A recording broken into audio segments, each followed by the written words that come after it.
Now let's look at Russia, a country the West desperately wanted to isolate. When the war in Ukraine began in 2022, the Western powers had a strategy. They cancelled Russia.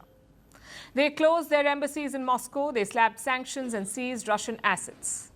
They removed Moscow from global financial systems, and this forced hundreds of Western businesses to shut shop in Russia.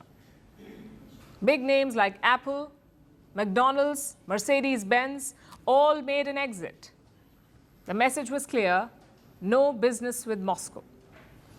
All of this happened in 2022. We are now more than 3 years into the war, and with a new president in the White House, things are changing significantly and rapidly. The US president is engaging with Russia. Donald Trump is speaking to Vladimir Putin. Their diplomats are meeting frequently. They're working on a peace deal, and they're talking about normalizing relations with Russia. This is a drastic shift in American policy just from 5 months ago. Washington's strategy is going from boycott to business. And on cue, Western companies are eyeing a comeback. They want to return to Russia. But they have one concern: sanctions. They want the sanctions to be lifted so that business can go back to normal. And this is easier said than done, because look at the scale of the sanctions. The West has slapped, and listen to this, the West has slapped more than 28,000 sanctions on Moscow. Yes, 28,000 sanctions. Removing even a few will be a long, drawn process. And there are other roadblocks too, like re-entry. You see, Western firms spent the last 3 years ending operations in Russia. This included closing down outlets, abandoning supply chains, and finding alternative markets. All of this takes time. Many Western businesses even sold off their stakes to Russian businesses. McDonald's is a good example. Before the war, it had 800 outlets in Russia. It sold all of them. They're now rebranded as Vkusno and Tochka. That's what McDonald's is called in Russia. Then there is Starbucks. They too sold their units to a Russian restaurant chain. Starbucks is now called Stars Coffee in Russia. And these are just 2 examples. There are hundreds like these. From retail giants to food chains to car makers, every Western brand was in a rush to exit Russia. It was all part of a plan. The West called it economic isolation, and let me tell you, it has failed miserably. Because once Western firms made their exit, others swooped in. The void in Russian markets was filled quickly. Indian, Chinese, and Turkish companies made their moves, and now they're making profits. Western boardrooms see this, and they're asking themselves one question: did we make a mistake?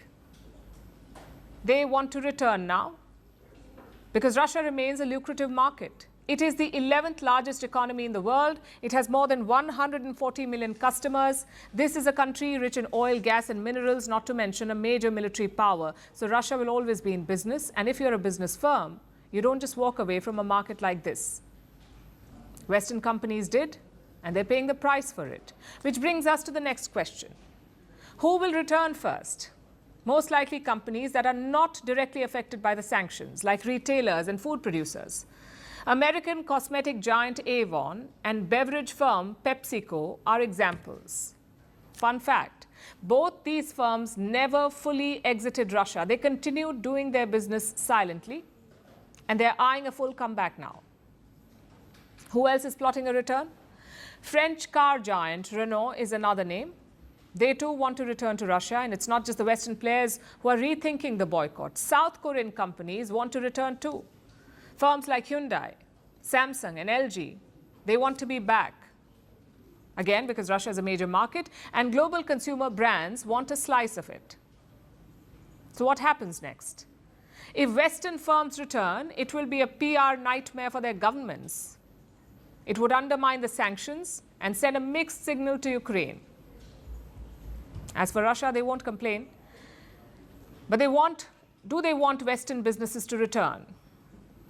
President Putin says he's open to the idea, but he wants compensation for the shoddy exit. Listen to this. The market situation is different. Companies have become stronger and increased their capitalization. Their cost is different now. That's why it's obvious that every such deal will require a separate thorough consideration. If niches have already been taken by Russian companies, as I said earlier, and as the saying goes, the ship has sailed. There won't be preferences for those who will be coming back.